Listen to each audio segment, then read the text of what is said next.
My former partner and my ex-fiancée are finally together. Eternally. They are currently suspended in massive jars of formaldehyde. My partner has had his vocal cords severed and his limbs amputated, transformed into a living, thinking specimen. And my ex? I stripped away her pain-inhibiting nerves. Now, even a gentle breeze against her skin feels like 1,000 razor cuts. Staring into those four desperate eyes behind the glass, I pulled off my janitor's cap, revealing a face mapped with jagged scars. Good evening, Gavin. I've been sharpening this scalpel for 5 years. How's the pressure? Satisfactory. Outside, a torrential downpour hammered the city, washing the grime into the sewers. I dragged my crippled right leg toward the rear entrance of Mercy General Hospital. Rainwater dripped from my cheap yellow poncho, mixing with the permanent stench clinging to me, a fermented cocktail of garbage, cheap bleach, and dead rats. Hiring a janitor? The facility's manager, a bald, obese man named Big Ed, was kicked back with his feet on the desk, watching a camgirl on his phone. He lifted his heavy eyelids, looking at me the way one looks at a fly crawling out of a latrine. You a mute?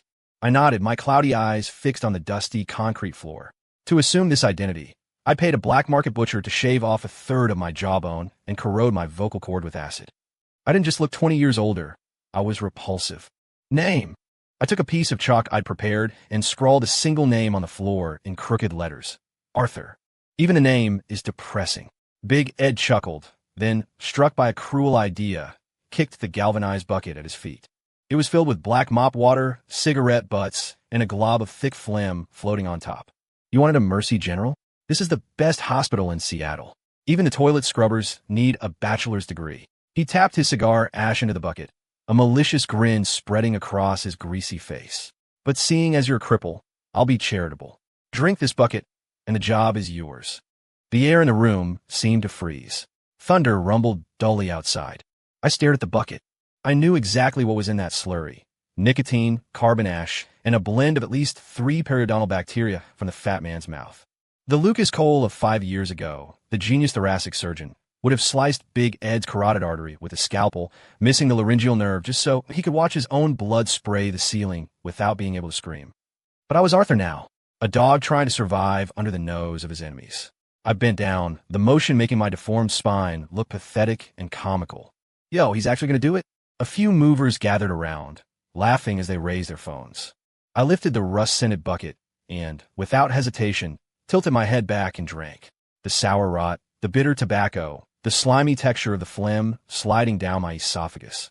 I memorized the taste of this humiliation coldly. It was rich, far richer than the swill I consumed in prison. Every swallow was a whetstone, sharpening the rusted blade in my heart. Gulp, gulp. The bucket was empty. I set it down, wiped my mouth with my sleeve, and looked at Big Ed obediently, forcing a twisted, fawning smile. Big Ed paused, seemingly rattled by my utter lack of dignity, then shuddered with disgust. Jesus, what a good dog. Fine. Report to Subbasement 3. You handle the medical waste. Now get the hell out of here, you stink. Clutching a broken broom, I limped into the rain-lashed, connecting corridor. They didn't know. Subbasement 3, B3, was exactly where I needed to be. Thanks for the meal, Ed. I'll return that bacterial cocktail to you in a few days, in a much more entertaining format. The banquet hall of Mercy General was ablaze with light, the crystal chandeliers refracting dizzying beams. Tonight was the gala celebrating Dr. Gavin Chase's National Medal of Medicine. As the lowest of the low, I shouldn't have been there, but a drunk had vomited on the red carpet, and I was summoned to clean it up. I knelt on the handmade Persian rug, scrubbing the bile. Around me, men in bespoke suits and women wearing Chanel No. 5 mingled. The perfume mixed with the sour vomit triggered a strange excitement in my nasal cavity. Dr. Chase, congratulations. Your paper has shaken the global medical community. The voice was too familiar. I didn't need to look up. Gavin Chase, my former partner, the current dean of Mercy General, the media's medical god. A pair of polished Italian leather shoes stopped in front of me. A speck of vomit stained the tip. You're too kind. It was a team effort. Gavin's voice was smooth as a broadcaster's, practiced and polite.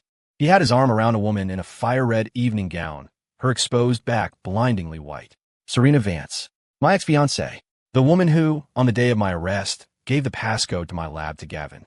I lowered my head, pulling my cap down, and used the vomit-soaked rag to wipe Gavin's shoe. My hand trembled, not from fear, but from adrenaline. My fingers were 3 inches from his ankle.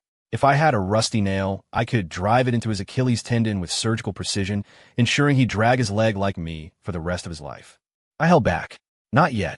Ew, Serena shrieked, pulling her foot back. Where did this beggar come from? He reeks. She fanned the air as if she'd smelled lethal gas. Gavin looked down.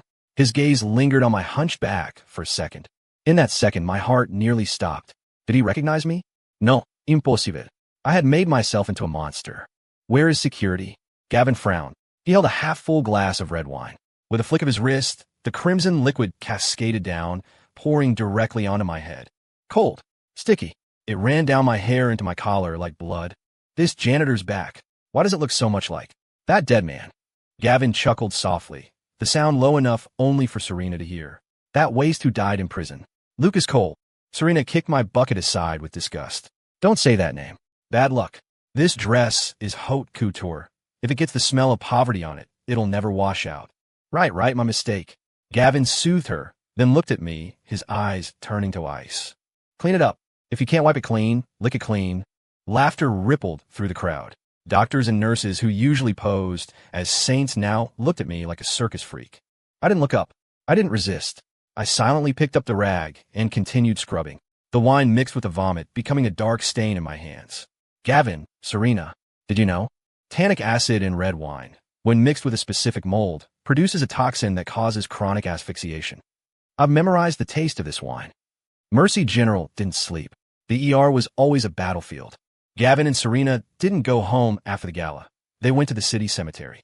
There stood a tombstone engraved with my name, Lucas Cole. It was an empty grave they had erected, a show of benevolence, to tell the world they had forgiven the medical malpractice murderer and even given him a proper burial. 2 bodyguards stood in the distance. The rain persisted. Gavin unzipped his dress pants and began to urinate on the headstone. Partner, look at you. Even dead, you're a nuisance.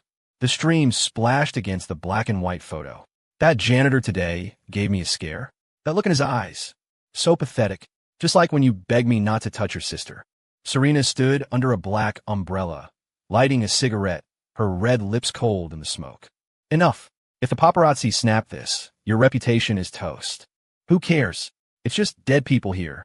Gavin shook off, zipped up, and turned to grab Serena, his hands roaming over her gown.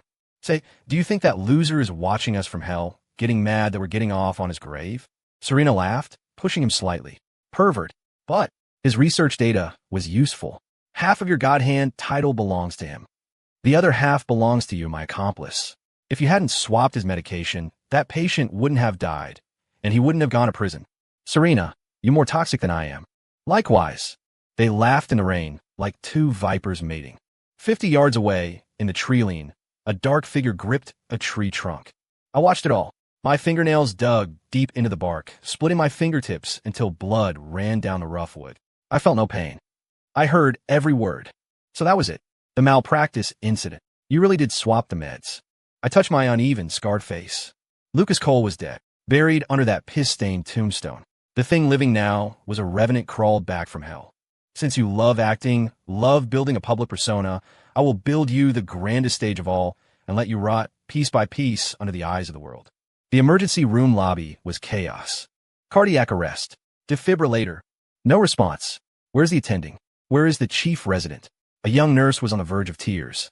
On the gurney lay a construction worker covered in cement dust, likely a fall victim. The monitor screamed a flatline tone. The intern stood sweating profusely, paddles in shaking hands. It's not working. This is commotio cordis, cardiac concussion. Need to open the chest. But I don't have authorization. Move. Let me sweep. I shoved my cleaning cart loaded with dirty water through the crowd, slamming into onlookers. You lunatic. Not now. I ignored him, feigning a slip, and lunged toward the gurney. What are you doing? Security. Amidst the confusion and cursing, my hands appeared to flail wildly at the worker's chest. In reality, my index and middle fingers aligned, striking the 4th intercostal space on his left side with absolute precision. It was a lost technique of acupressure, combined with my obsession with anatomical structure. In that split second, my fingers drove in like steel needles, plucking the vagal ganglion and striking a specific node on the pericardium. An invisible shockwave transferred directly to the heart. Get off. A security guard grabbed my collar, and threw me like trash. I hit the floor hard, grimacing in pain, curling into a ball and making guttural, inarticulate sounds. Bah, beep, beep, beep, beep. The flat line on the monitor jumped, then a strong rhythmic curve. Silence fell over the room. He's alive? The nurse's eyes went wide. Sinus rhythm restored. The intern looked at his own hands, bewildered. What did I just do? It's a miracle. Thank you, doctor. Thank you. The worker's family knelt, weeping. The intern, though confused, straightened his spine, putting on a mask of false confidence. Just doing my job. It was critical, so I used a specialized chest compression technique. I crawled up from the corner, grabbed my broom, and limped toward the bathroom. No one spared me a glance, except one person. On the second-floor glass walkway, Gavin Chase held a coffee, staring darkly below.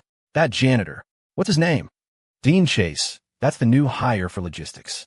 Goes by Arthur. He's mute, a cripple, bit simple in the head, his secretary replied, checking a file. What? Gavin narrowed his eyes. The scene had been fast, but an expert of his caliber saw something. That wasn't just a clumsy fall. The angle the janitor fell, the moment his palm touched the patient's chest. It was too precise. Precise as surgery. Is Lucas Cole dead? Excuse me. Yes, sir. Word from the prison was he died in a brawl 2 years ago. The body was cremated. You visited the grave yourself. Right. Dead. Gavin muttered, but the thorn in his mind remained. He was naturally paranoid. He'd kill 1,000 innocents to catch one threat. Is Arthur assigned to be 3 waste disposal? Gavin smiled cruelly. Didn't the P4 lab have a high-risk viral sample leak recently? We need someone to clean it up. The secretary paled. Dean, that's highly corrosive acid gas. It hasn't vented fully. Sending someone in without a suit. He'll lose layers of skin, maybe die. It's for the safety of the hospital. Gavin sipped his coffee. Pay him double. If he walks out alive, he's just tough. If he doesn't, he's just a janitor. At the end of the B3 corridor stood a heavy metal door. A red biohazard skull warned, P4 lab, bias safety level 4. I stood there with a rag and a plastic bucket. Arthur, the dean is giving you a chance. Molly Higgins, the head nurse with eyes like a viper, held a handkerchief over her nose, standing well behind the safety line. A flask broke inside. Mop up the liquid. Don't come out until it's dry. Through the thick glass, I saw the faint yellow-green mist. It wasn't a virus. It was a volatile, high-concentration acid mixture. Gavin was in the control room, watching me through the cameras. I knew what he was looking for. If I were a normal person, I'd refuse, run, or choke immediately. If I were Lucas, I'd find a neutralizer or use the lab equipment. But I had to be Arthur, a greedy, stupid, worthless mute. I made a money sign to Molly and grinned like an idiot. Here, just get in there. Molly threw a few $100 bills on the floor. I picked them up like a dog, stuffed them in my shirt, and pushed open the door to hell. The moment the seal broke, suffocation hit me. Hiss, the exposed skin on my arm screamed as the acid gas reacted with moisture. My throat felt like I'd swallowed razor blades. Every breath was torture. The red light of the surveillance camera stared like a bloody eye. I couldn't cover my nose. That was too smart. I had to act the fool. I knelt, taking the useless rag, and began wiping the bubbling liquid. Sizzle. The moment my fingers touched the pool, I smelled my own flesh burning. Pain. Bone-drilling pain. My fingertips blackened and ulcerated, revealing red meat, then glimpses of white bone. I mentally recited the pain suppression chapter of the Pharmacopoeia of Poisons, trying to block the physical collapse with sheer will. It was impossible. The pain was too real, but I couldn't stop. I looked up at the camera, contorting my face in agony and confusion, opening my mouth like a fish out of water, drooling and crying silently. Is this what you want to see, Gavin? In the control room, Serena frowned, putting down her coffee. Disgusting. Looks like he really is a retard. If it were Lucas, he'd have hacked the ventilation system by now. Gavin stared at the bloody, ruining hands on the screen, his suspicion finally fading. He sneered. True. Lucas had OCD. Those hands were his life. He'd never let them become. That. Guess I overthought it. Let him out. Don't let him die in there. The paperwork is a hassle. The airlock hissed open. I crawled out like a pile of sludge, my hands charred claws. I held them up to Molly, wailing miserably. All right. Quit screaming. Molly kicked me. Go to the infirmary and get some burn cream. Useless trash. I curled up in a corner of the hallway, watching them leave. I looked down at my hands. Ruined, but worth it. Gavin, your only guard is down. I traded these hands for your complacency. Now it's my turn. The sewers at night are the city's intestines. Deep in the utility tunnels, I had a 2-square-meter home. Dark, damp, shared only with rats. Under a weak flashlight beam, I treated my hands. The infirmary's burn cream was garbage. I pulled out small jars scavenged from trash. Empty insulin vials now filled with a green paste. Ingredients: lard stolen from the cafeteria, herbal roots from the landscaping, and antibiotic powder from the expired medicine disposal. I bit the cork off and smeared the paste on the bone-deep wounds. Agony spiked again. I convulsed, soaking the newspapers beneath me with cold sweat. But I made no sound. I bit down on a block of wood, staring at a rusty pipe overhead. This paste, bone-rot flesh regeneration mud, was a recipe from an old Chinese poison master I met in prison. It accelerated necrotic tissue shedding. 10 times the pain, 10 times the healing speed. Exhausted, I leaned back. Next to me was a clipping from the hospital newsletter. Nurse Molly Higgins, wearing a rosette, accepting the Caregiver of the Year award. Her smile was radiant as she thumbed through a stack of bonus cash. I remembered clearly. 3 years ago, in a blizzard, my mother knelt at the hospital entrance, begging for a few days' grace on medical bills. What did Molly say? No money? Then go home and die. Don't die at the door, it's bad luck. She had security throw my mother into the snow like garbage. That night, my mother froze to death. I reached out with a bandaged hand and drew a red X over the photo. Molly, I rasped the name. Your karma has arrived. Over the next 2 weeks, I became invisible. My hands miraculously scabbed over, leaving horrific scars that fit my monster persona perfectly. I observed Molly. Being a janitor meant access everywhere, unseen. I noticed a habit. Molly was greedy and distrusted digital banking. She took cash kickbacks and, when counting bills, licked her thumb. That was her fatal flaw. One afternoon, Molly was berating a young nurse for forgetting her breakfast. Stop crying. I'm docking your bonus. She spat. And get that mute in here to mop. I entered with a bucket. Molly sat at her desk with a thick envelope, a bribe from a farmer rep. She tore it open, pulling out a stack of pink bills. She spat on her thumb and began counting. 100, 200. I mopped near her desk. No one knew that into the carpet fibers, I was dusting an invisible powder. It was a spore I'd cultivated in the damp basement. Osteophage, a bone-eating fungus, mutated with a sugary culture and high-concentration calcium leaching agent. The spores were light, floating on the air current of my mop, landing on the bills. Once mixed with the enzymes in saliva, the fungus activates instantly. Molly counted happily. 5,000. Good haul this week. She greedily inhaled the scent of ink. I counted down in my head. The seed was planted. 3 days later, Molly's fingers itched. Damn it. Did that mute bring fleas in here? She scratched her right thumb and index finger. The tips were red, like chilblains. She applied some anti-itch cream. I cleaned the window down the hall, watching her rub her hands. That itch wasn't skin deep. It was coming from the marrow. The fungus was devouring the calcium in her phalanges, turning hard bone into brittle chalk. Hey, mute. Molly waved me over. Run down and buy me strong hydrocortisone. Hurry up. I dropped the rag and limped over. I took the cash she threw, cash coated in spores. I bought the cream, but I added a special ingredient, a high-concentration osteoclast activator. This would be the last time she ordered me around. Friday, VIP ward rounds. Molly had to personally administer in 4 to the most important patient, the governor's wife. This was crucial for her promotion. Look sharp. Molly barked at the nurse's station, though her right hand trembled, the fingertips now purplish black, nails loose. Head nurse, your hand. A nurse whispered. Shut up. It's allergies. Molly hid her hand in her sleeve. I pushed the cart behind her. I looked at her hand. Inside, it was hollow, just skin containing bone dust. In the suite, the governor's wife lay elegantly in bed. Molly, I only trust your touch with a needle. It's my honor, ma'am. Molly put on a fake smile and reached for the syringe with her right hand. The moment her fingers gripped the cold barrel, the slight pressure was the final straw. Crack! A soft, sickening snap. Molly's index finger and thumb, right in front of everyone, broke in half like dry clay sticks. Not a dislocation, pulverization. The flesh at the tips flopped down, held only by skin. A puff of black dust, bone ash sprayed out. Yeah. Molly froze for a second, then screamed like a slaughtered pig. She flailed her hand in panic. The force of the motion caused the middle and ring fingers to snap and fly off, landing directly on the governor's wife's face. Murder! What is that? The wife fainted dead away. Chaos erupted. Molly stared at her hand, now the flaccid meat paddle, eyes bulging, body convulsing. My hand crumbled. Help me. I stood in the corner, watching. I lowered my head, pretending to clean. With my broom, I swept the severed fingers into the dustpan. Molly, when you threw my mother into the snow, her fingers turned black and hard as stone. Now yours turned to dust. Fair. I think so. Molly's tragedy shocked the hospital. The diagnosis: rare severe osteoporosis, complicated by fungal infection. No one suspected a janitor. Who could imagine a fungus engineered to target calcium? Molly was quarantined. Fearing a new contagion, the hospital amputated her arm. Her prized hand were gone. Fired for traumatizing the VIP, she lost her pension.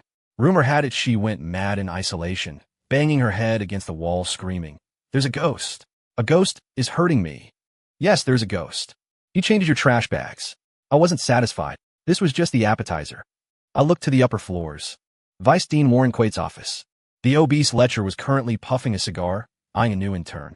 Warren Quaid. While I went to prison, my sister Lily approached him for help with my appeal. He tried to rape her in his office. Lily jumped from his second floor to escape. She survived but shattered her legs. Now she sits in a wheelchair in a remote sanatorium. Every time I think of her empty eyes, my blood turns to magma. Warren, since you can't control your lower half, I'll control it for you. Warren burned expensive agarwood incense. He claimed it was for meditation. Really, it masked the smell of sex. As the janitor, I emptied his ashtray twice a day. Arthur, close the blinds.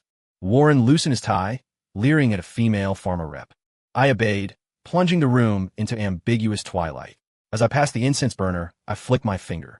A black pellet the size of a grain of rice fell into the ash, extracted from Datura stramonium and mixed with African blister beetle concentrate. It doesn't strike immediately. It accumulates, degrading the prefrontal cortex, the center of reason and shame. Once triggered by a specific sound frequency, the drug floods the system, turning man into a beast of pure instinct. I had already recorded that frequency into the hum of his office air conditioner. I needed a bigger stage. Next Monday, the Medical Ethics Summit, broadcast live, with the City Health Commissioner attending. Warren would host. His moment of glory, and his final moment as a human being. Monday arrived. The auditorium was packed. Cameras lined the back. I hid in the shadows backstage with my broom. Warren sat center stage, hair slicked back, face flushed. His eyes were muddy, but he looked functional. Ahem, distinguished guests, colleagues. Warren spoke into the mic, voice booming. Today we gather to discuss ethics. I counted the seconds. The air conditioning had been running for 30 minutes, the subsonic hum hammering his central nervous system. Time. Sweat beaded on Warren's forehead. He felt hot, not from the room, but from his gut. His vision swam. The doctors in the audience began to warp, their faces morphing into the strippers he frequented. The health commissioner, a balding, serious man next to him, suddenly looked like a ravishing beauty. Dean Quaid, you okay? The commissioner asked. That question was the spark in the powder keg. Warren shot to his feet. Hot. So hot. He ripped off his tie. The crowd gasped. Dean Quaid, what is he doing? Warren moved faster, tearing his shirt open, buttons pinging off the table. Quit acting. Take it all off. Warren roared into the mic, his voice blasting through the hospital and the live stream. Then, in front of millions, the esteemed Vice Dean dropped his pants. Screams pierced the air. Security. Cut the feed. Grab him. Gavin Chase, sitting in the front row, turned purple, screaming orders. Too late. Warren was gone. Like a boar in heat, he lunged at the health commissioner. Hey, beautiful. Give Daddy a smile. He tackled the man, naked, dry-humping his leg while spewing vile filth. How much is that impotent Gavin paying you? I'll pay double. I want the intern with the long legs. The commissioner turned green, kicking him. Get off. You're insane. Warren bit the man's leg. Don't run, baby. The chat in the live stream exploded. User 123. WTF? Is this real? Doc Watcher. Mercy General Vice Dean goes feral? Ethics bot. This is medical ethics? Gossip girl. Did he call the dean impotent? Security guards rushed the stage. But Warren, fueled by the drug, possessed hysterical strength, tossing two guards aside. I watched from the curtains. This is your true face. Strip away the suit, and you're worse than an animal. Warren's face turned liver purple, veins bulging. The side effect of the overdose hit. Blood pressure spiked to critical levels. Ah. Ha. Yes. Warren froze. His eyes bulged, whites filling with blood. A fountain of red sprayed from his mouth onto the commissioner's face. He stiffened and fell backward. Thud. Massive cerebral hemorrhage. Dead on arrival. But on his face, a grotesque, lewd smile remained frozen. Warren's death plunged Mercy General into a PR nightmare. Gavin smashed his office. Investigate. Was he on drugs? Poison? The autopsy showed nothing. Just a ruptured aneurysm. The behavior was ruled a psychotic break or advanced neurosyphilis. My compound metabolized into simple amino acids within 30 minutes of death. Even the best coroner would find nothing. That is the way of the poison doctor. Whispers fill the hallways. I didn't know Quaid was into that. Karma. Fear began to spread. Next target, Tiffany, the intern who sold her body for a residency spot and helped frame others. She was now an influencer, the most beautiful angel in white. Tiffany had survived the purge of Warren's cronies because she was popular online. She was live streaming in the locker room. Hey guys, recommending this hydration mist, hospital exclusive. She pouted at her phone. I was emptying the trash. The mist bottle? I'd spiked it last night. Microspores of a deep-sea parasitic organism that thrives on collagen. Arthur, give me a milk tea. Half sugar. Now, or I'll have Gavin fire you. I took the money. Tiffany sneered at the camera. You look at our freak janitor, guys. Like Quasimodo. Scary. Shalukt. Fanboy. Gross. Nurse life. Kinda you to employ him. I felt nothing. Laugh. Soon, your face will be more interesting than mine. I returned with the tea. Tiffany sprayed her face again. So refreshing. Then she frowned. Huh, a pimple. She zoomed in. A red dot on her cheek rapidly swelled into a cherry-sized boil. It itches. She scratched. Pop. The boil burst. No blood. A white thread-like thing poked out. A blackhead. She pulled it. It wasn't a thread. It was a worm. As she pulled, the eggs under her skin hatched in unison. Hundreds of white filaments erupted through her prized face. Her smooth skin became a honeycomb. Aya, the millions watching, saw the transformation live. Beauty to monster in seconds. Viewer 001. NSFW? Shocked. OMG, I'm gonna puke. Biohazard. Trigger warning. Mod.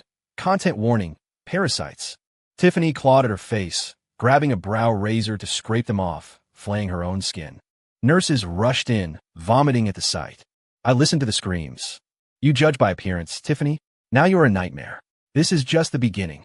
It can't be a coincidence, Gavin growled, slamming a scalpel into his mahogany desk. Molly, Warren, Tiffany. Someone is hunting us. But Lucas is dead. Serena shrieked. We saw the ashes. Ashes can be faked. Gavin turned, eyes wolf-like. Investigate everyone. Even the janitor. I was in the B3 closet, sharpening a ceramic blade. I heard the commotion. Finally realized it. Partner? Too late. The next day, Gavin's mother-in-law, Mrs. Vance, was due to demand money. Target 3. I walked the corridor. The atmosphere was suffocating. People walked against walls. Check everyone. DNA. Fingerprints. Gavin shouted in his office. The police said it was accidental. Serena argued. F accidents. Gavin smashed an ashtray. It's a targeted kill list. What about the janitor? Arthur. My heart rate didn't change. Checked him. Serena dismissed. No record. Acid burns. Lucas had OCD. You wouldn't clean toilets. Gavin walked to the window, staring at me, wiping the glass. I hunched lower, frantically scrubbing a spot, drooling slightly. True. Gavin turned away. Then it's someone else. Maybe Zachary, the finance director. The screening began. DNA tests for everyone. A dead end for me? My DNA hadn't changed. Next, Arthur. The young tech looked tired. I lowered my mask. She flinched. Open. I coughed violently, pulling out a bloody handkerchief containing sputum from a TB patient I'd scavenged. I slipped a trace under my tongue. Ah, she swabbed.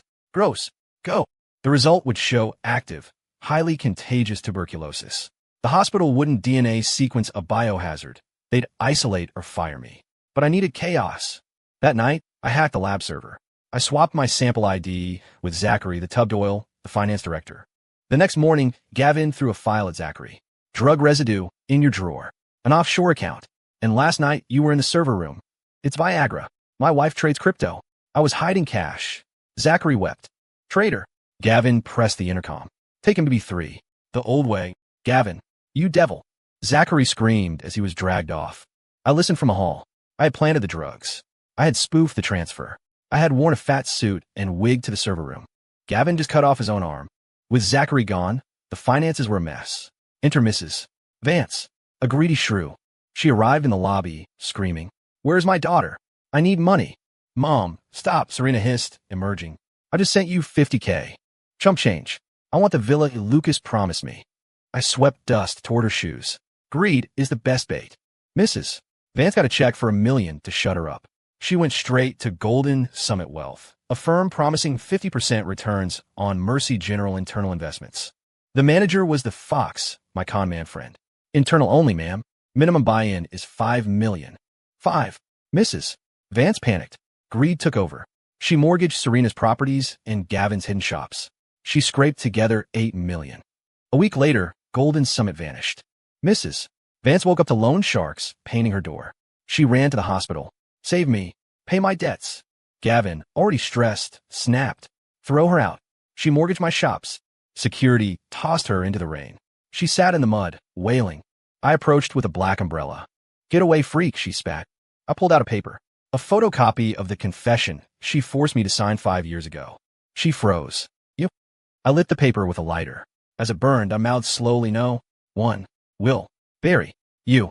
She recognized the eyes. Terror and high blood pressure collided. Her face slumped. Stroke.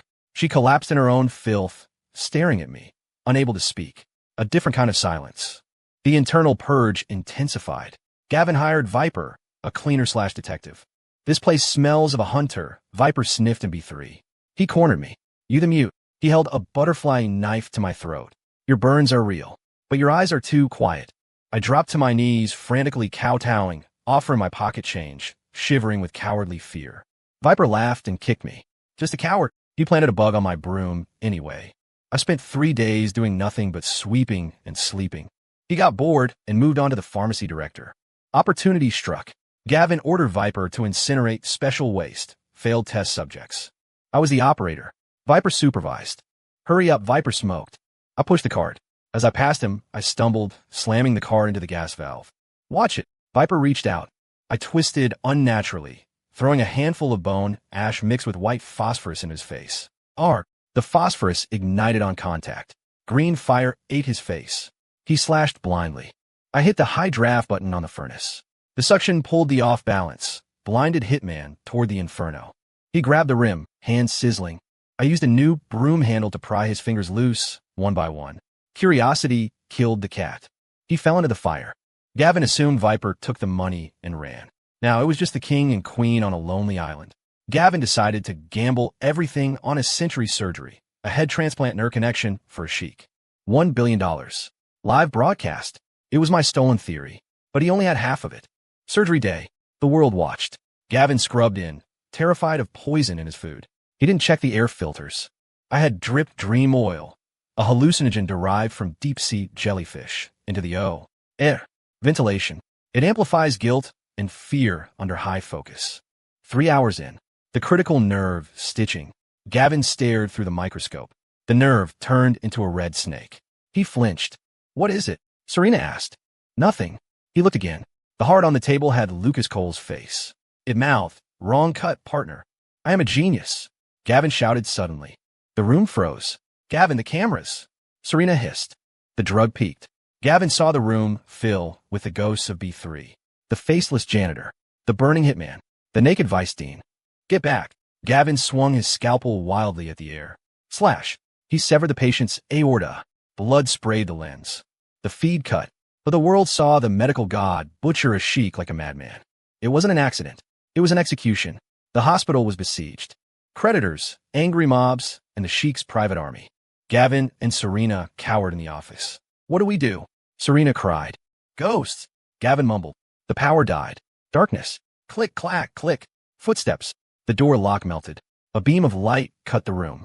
I stood there, no longer hunched, wearing a crisp black suit, the one Lucas wore 5 years ago. Gold-rimmed glasses. The face was still scarred, but the posture was unmistakable. Good evening, partner. Serena. I spoke using ventriloquism, mimicking my old voice. Lucas. Serena knocked over a vase. Arthur is clocked out, I said, spinning a ceramic scalpel. Dr. Cole is on call. We've been operating for 5 years. Time to stitch. I have money. Swiss accounts. Gavin begged. I put a bounty on your head on the dark web using your own money, I said coldly. I dragged them to the private elevator. McScalpel. Dr. Cole is on call. We've been operating for 5 years. Time to stitch. I have money. Swiss accounts. Gavin begged. I put a bounty on your head on the dark web using your own money, I said coldly. I dragged them to the private elevator. Down to B3. The lab was empty. 2 large specimen jars awaited. Welcome to my world. Kill me, Gavin screamed. The building is rigged with C4. It blows in 30 minutes. But first, a procedure. I turned to Serena. You stripped me of everything. I'm stripping your pain inhibitors. I injected her. Now air hurts.